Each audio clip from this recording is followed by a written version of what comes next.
Connaissance. Recherche. Sciences. Dessin, mathématiques. Théorie. Physique. Philosophie. Conférences. Archéologie. Nature.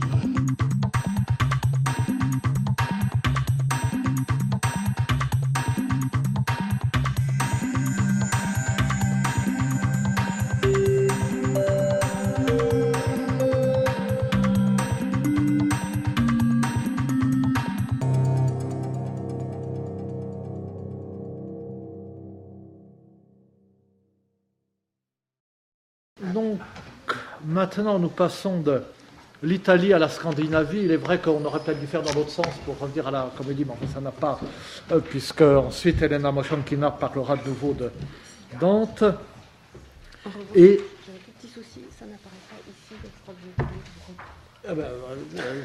que je me mettrai là. Et nous allons écouter la communication d'Hélène Tétrel, parler, conserver et transmettre les vieux textes, les Islandais et leur Moyen-Âge. Hélène Tétrel donc, est maître de conférence de langue et littérature française du Moyen-Âge à Brest, mais elle a fait une thèse en co-tutelle avec Régis Boyer, avec moi, et portant largement sur le domaine norrois, plus même sur le domaine norrois, c'est ça, sa vie et sa passion. Elle passe sa vie en Islande, c'est une personnalité considérable dans le monde intellectuel islandais. Et comme elle est extrêmement consciencieuse, extrêmement fine, extrêmement brillante, elle est capable, mieux que personne, de nous parler de littérature norroise, mais aujourd'hui de la relation des Islandais à leur langue et à leur passé littéraire. On peut à peine dire à leur ancienne langue, puisqu'ils veulent la garder toujours intacte. Et comme je le disais dans l'ouverture de ce colloque, cette littérature norroise et la relation des peuples scandinaves modernes à leur vieille littérature sont d'un intérêt considérable et éclaire, comme aucune autre littérature ne peut le faire, la situation des lettres médiévales. Donc, nous l'écoutons. Merci beaucoup à M. Michel Zinc de m'avoir invité dans ce... Et parlez fort. C'est pas assez fort. Ou dans le micro. C'est un très grand honneur. Merci aussi et surtout de son intérêt constant pour les lettres norroises. C'est rare chez les romanistes et d'autant plus précieux. J'ouvre cette communication en citant une phrase du philologue islandais Sigurður Nordal. Je l'emprunte à une note de 1946. « Pourquoi est-ce que j'étudie les sagas anciennes avec tant de soin et de cette façon ? Parce qu'elles sont la clé de tout, parce qu'elles permettent de comprendre les temps anciens aussi bien que les siècles ultérieurs. L'idée qui est chère à cette génération de philologues est qu'il existe une continuité entre les textes médiévaux et la littérature islandaise actuelle. En dépit des apparences, ce n'est pas un truisme. La théorie du lien, qui a été développée par Sigurður Nordal, en islandais samhengi, contribue à soutenir une autre thèse, à savoir non seulement le patrimoine constitué par les sagas, les Eddas et la poésie ancienne habite la littérature islandaise contemporaine, mais aussi cette dernière s'écrit et se lit dans la même langue, alors que les autres peuples n'ont accès à leurs textes médiévaux, pour la plupart, qu'indirectement, grâce aux traductions. En soi, cette affirmation n'est guère discutable. C'est un fait. L'islandais moderne est très proche de l'islandais ancien. Mais lorsqu'au cours de l'histoire du pays, cette position a été conduite à son point extrême, elle a engendré des débats très passionnés qui ont largement dépassé le cadre de la philologie. En effet, la défense du patrimoine médiéval et de l'ancienneté de la langue ont toujours été au cœur des revendications indépendantistes depuis le XIXe siècle. Ainsi, dans les premières décennies du XXe siècle, il n'existait pas de question plus brûlante ni plus nationale que celle de savoir comment on devait transmettre et lire les textes du Moyen-Âge.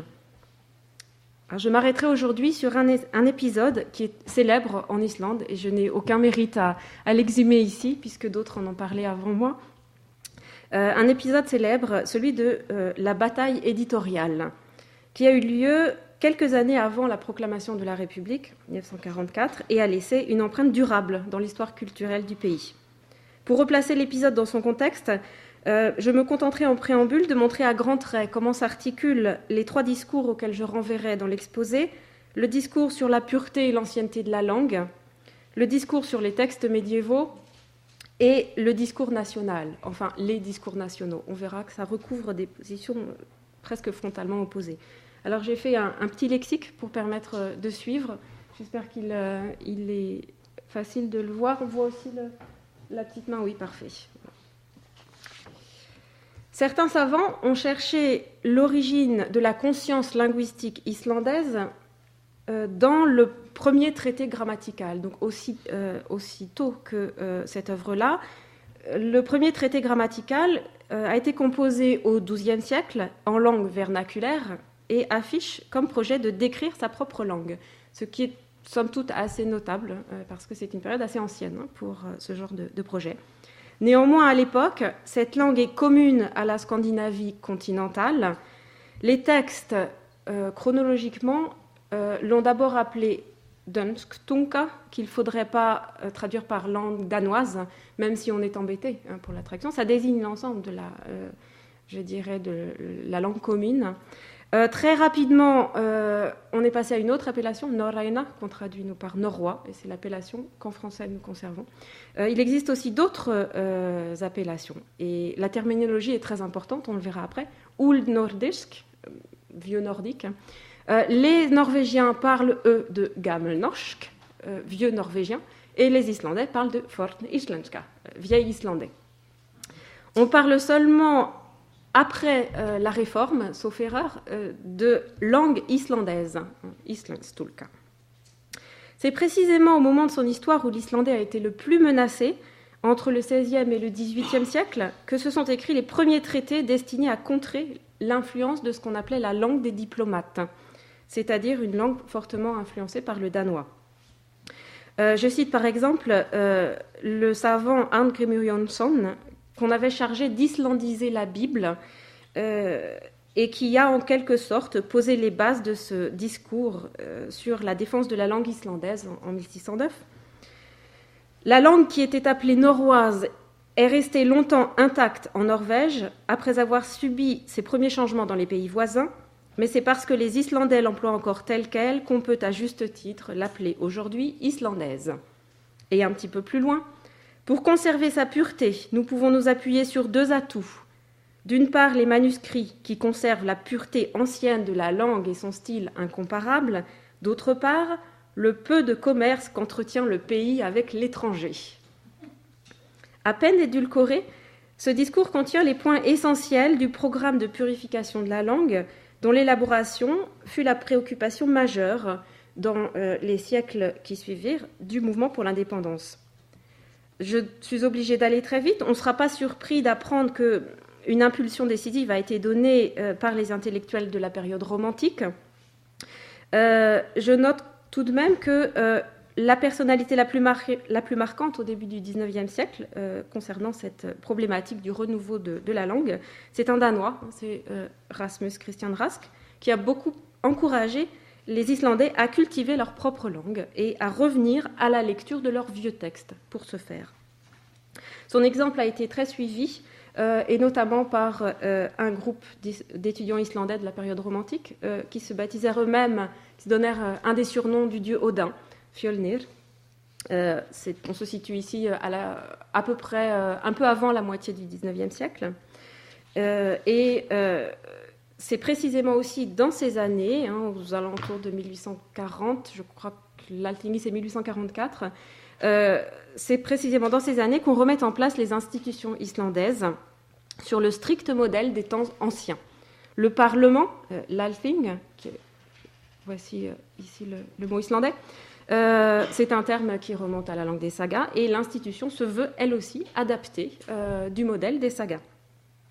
Il est pour l'instant purement consultatif lorsqu'il est recomposé en 1844.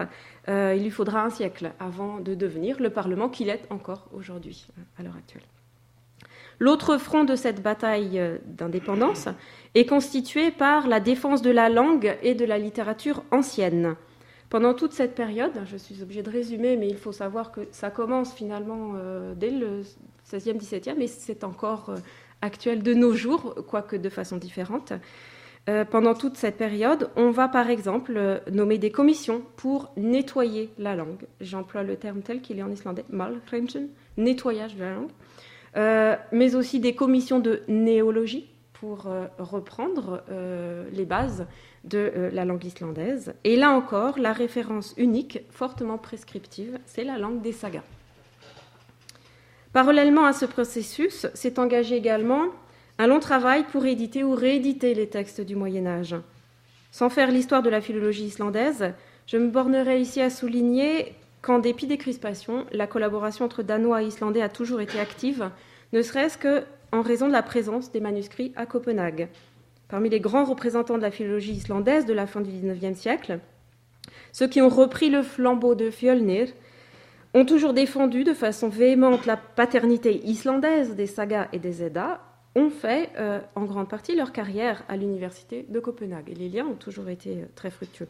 Lorsque Sigurður Nordal a repris en 1919 la chaire de philologie norroise qu'avait avant lui occupé Björn Olsen dans la toute récente Université d'Islande, le terrain était préparé par cette collaboration pour le développement d'une véritable école philologique en Islande, mais aussi pour le rapatriement des manuscrits, lequel sera effectif à partir de 1971.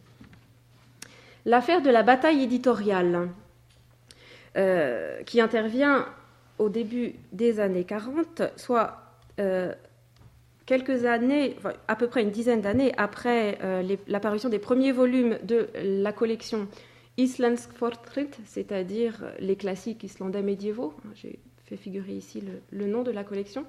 Le premier volume, c'est la saga des Jötl, fils de Grimur le Chauve, par Sigurður lui-même. On est au cœur donc de cette activité éditoriale. On est aussi peu d'années avant, on est en plein travail de rédaction de la Constitution. C'est vraiment une période charnière. L'affaire débute en 1941.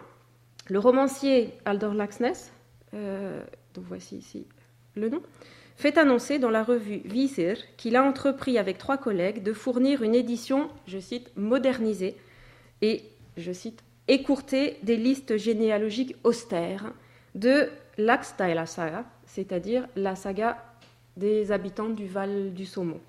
Elle est parue dans les traductions de Régis Boyer dans la Pléiade. Ragnar Jónsson et Stefán Ögmundsson établissent le texte et Halldór Laxness est chargé de le relire, le réviser et l'introduire. On comprendra aisément, au regard de ce que je viens d'exposer, à quel point l'affaire était d'importance.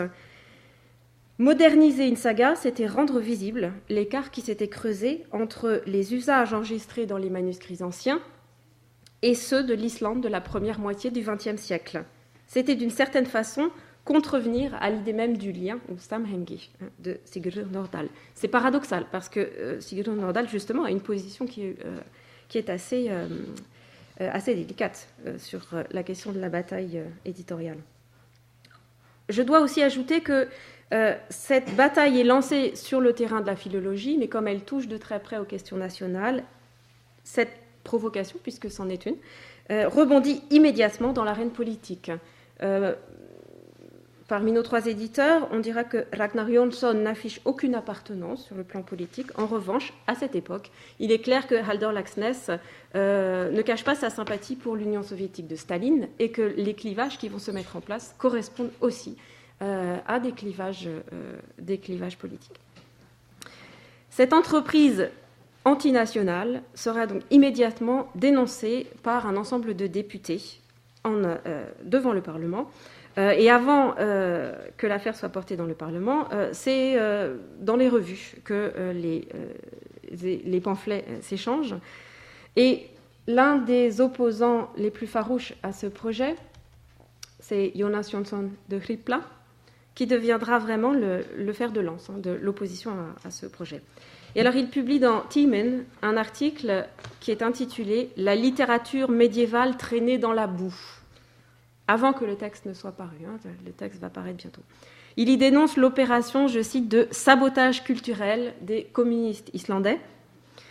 Et il est suivi de près dans cette attaque par quelqu'un d'autre, Arni Jonsson, qui, dans une autre revue, entame ce qu'on appellerait quand même un pur procès d'intention, puisque le texte n'est pas encore paru, et il dénonce le projet de traduction, je cite, en ironisant sur ses hypothétiques résultats.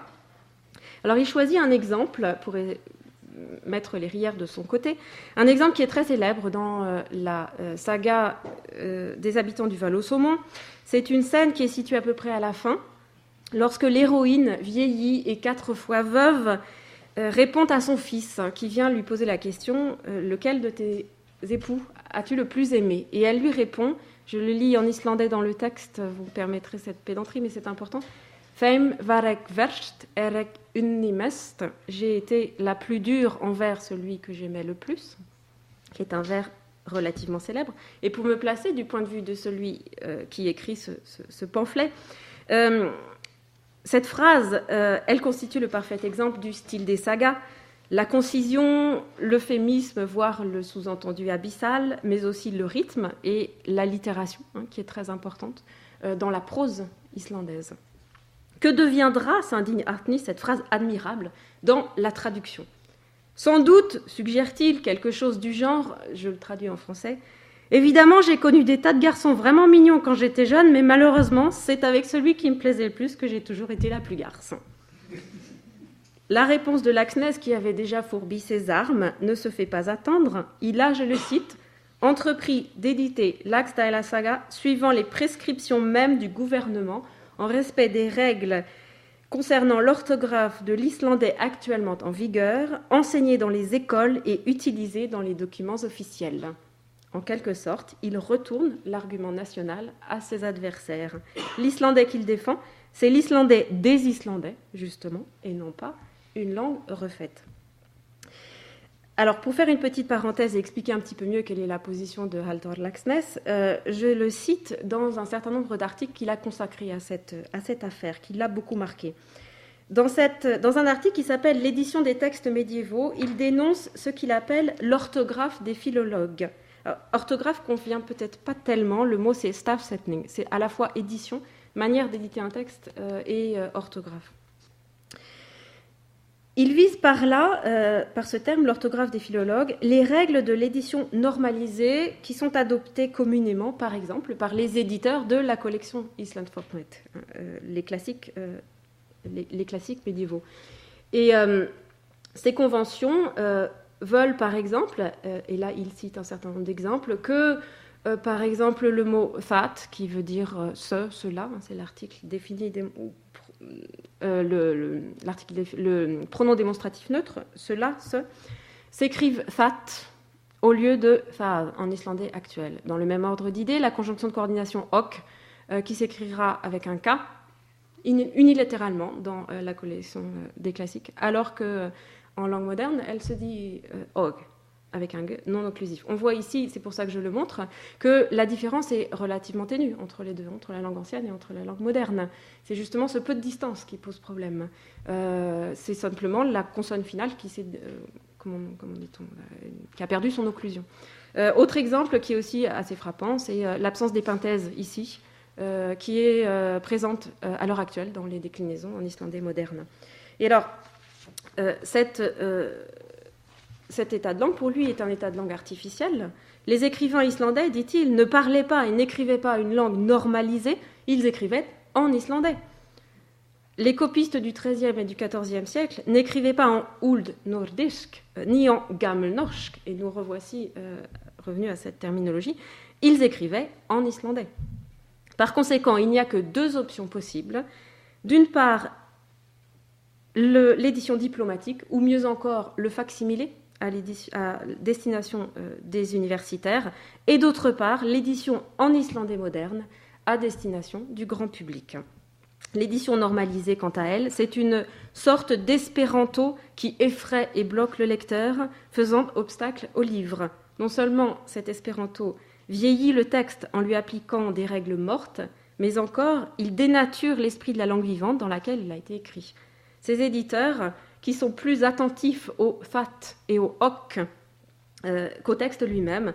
Ces éditeurs, Halldór Laxness les appelle les fat ok istarnir, les fat okistes, les adorateurs de fat et ok.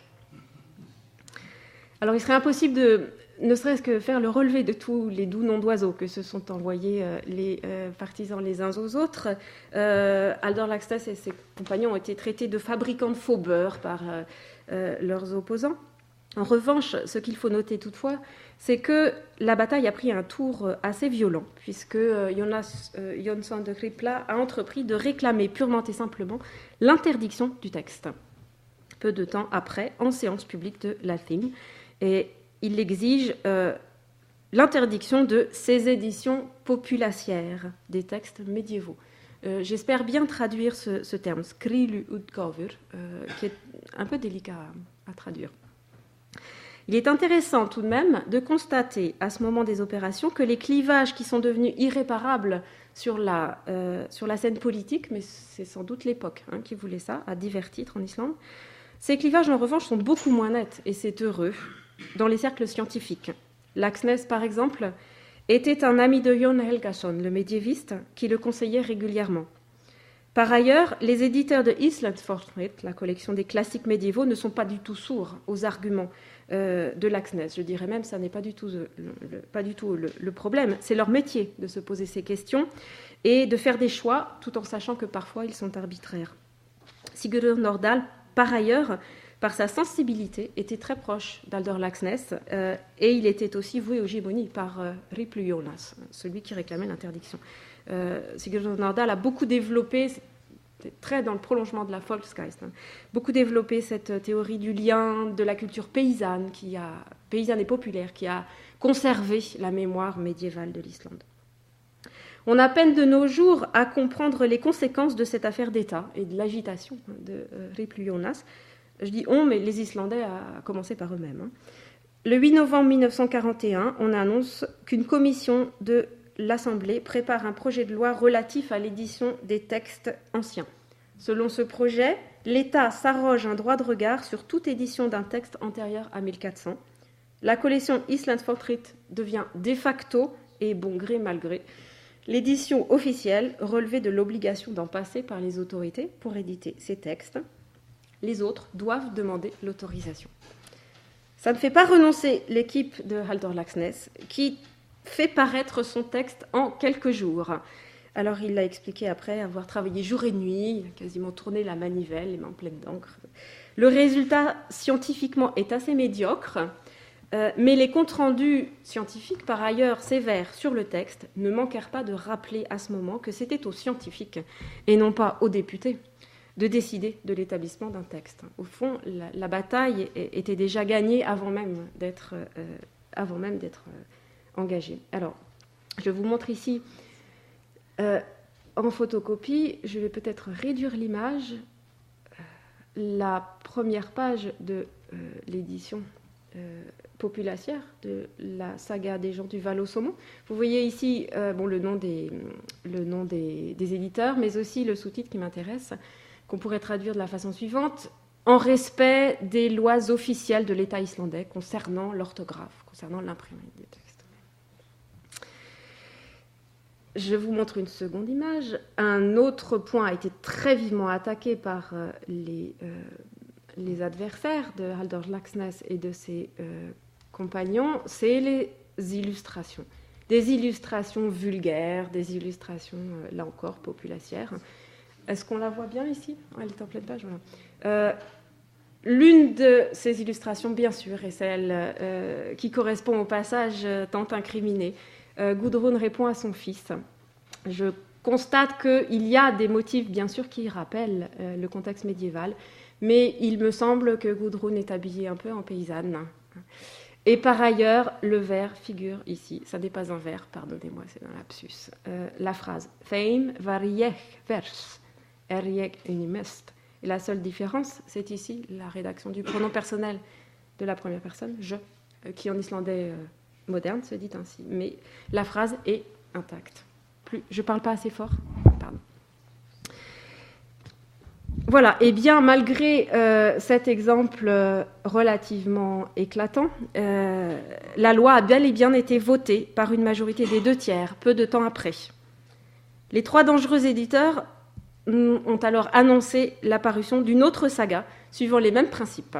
Et comme cette fois-ci, ils savaient qu'ils seraient hors la loi, ils ont pris le temps. Et le texte, sans en être spécialiste vraiment moi-même, le texte est meilleur dans son édition. C'est la saga de Rabketl.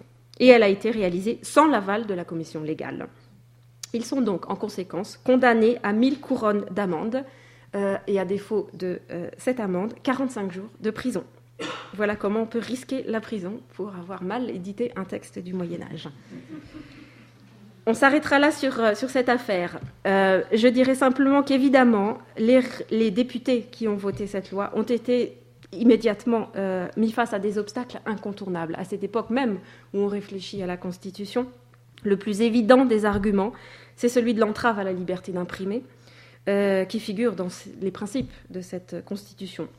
Mais quoi qu'il en soit, même si on n'était pas passé par cette évidence, ils auraient obtenu gain de cause en sommant les partisans de Jonas de Kripla de prouver que la saga de Rabketl avait bien été composée avant 1400. Les trois accusés ont fait appel et ils ont été acquittés. Et il n'est plus trace de cette loi. Alors, pour conclure, cette guerre de l'édition des textes, elle a laissé des traces, me semble-t-il, assez durables. Alors, elle n'a pas changé les dispositifs éditoriaux des classiques médiévaux. Elle a quand même ouvert la possibilité de reconnaître cet écart, même minimal, qui existe entre la langue médiévale et la langue actuelle en Islande. Et je crois que ce qui est le plus important, c'est justement de se rendre compte que c'est parce qu'il est minimal qu'il est important de le souligner. Alors que dans les langues comme le français, par exemple, où l'écart est si grand qu'on doit de toute façon passer par la traduction, il n'est pas si important de rappeler cet écart. L'affaire a également beaucoup marqué, on sans doute le romancier Halldór Laxness lui-même. Et j'aimerais, pour terminer, vous inviter à lire 2 textes. Le premier, lire ou relire pour ceux qui le connaissent. Le premier, c'est la saga des Frères Jurés, qui a été traduit aussi dans le volume de la Pléiade par Régis Boyer. Et le deuxième, c'est la réécriture de la saga des Frères Jurés qu'a donné Halldór Laxness lui-même dans le roman qui s'appelle Gerpla et qui est en français traduit sous le titre de la saga des Fiers à bras. On parlait hier de la difficulté de lire Shakespeare quand on a lu T.S. Eliot sans en passer par T.S. Eliot. J'ai en tête un article islandais qui s'appelle « Halldór Laxness est-il l'auteur de la saga des Frères Jurés ?» On est exactement dans la même problématique. Il a expliqué après, c'est paru en 1952, Gerpla, il a expliqué après qu'il avait passé 6 ans à l'écrire, 6 ans pendant lesquels il a tenté de ne jamais être pris en défaut d'utiliser un terme qu'on n'aurait pas pu utiliser au XIe siècle. Au XIe siècle, c'est peut-être un peu exagéré, mais enfin, en tout cas, voilà. Et c'est le revers, en quelque sorte, de sa bataille éditoriale, c'est de montrer qu'on peut tout de même, dans cette orthographe modernisée, écrire dans la langue islandaise. Et il ajoute même, pendant ces 6 ans, j'aurais pu apprendre une autre langue, j'aurais pu apprendre le chinois, par exemple. Voilà, alors je termine sur cette image. S'il faut, d'après Laxness, ne conserver que 2 états du texte, c'est d'abord le premier. Ici, c'est l'ouverture de la saga qu'il a réécrite, justement, la saga des Frères Jurés, dans le codex qu'on utilise pour l'édition du début de cette saga, Mödru Vatlabók, qui date du milieu du XIVe siècle. Ensuite, l'autre état, l'édition modernisée, alors elle date de 1995 celle-ci, mais elle a été établie par des philologues. C'est d'ailleurs remarquable que dans l'Institut des manuscrits où j'ai le plaisir de travailler régulièrement, on trouve aussi bien les facsimilés en première position, c'est la première chose que vous voyez dans la salle, et sur les mêmes rayons que les classiques médiévaux, les éditions modernisées. En revanche, il faudrait, nous dit Halldór Laxness, se débarrasser de ça, l'édition Fatokist, où vous voyez effectivement qu'il y a peu de différence avec ce texte-là. Même quand on ne lit pas l'islandais, je pense qu'on voit à peu près que les mots se ressemblent, mais qu'en revanche, il y a des conventions, voici un ok par exemple, qui ne correspondent pas à l'état du texte. Voilà, je vous remercie.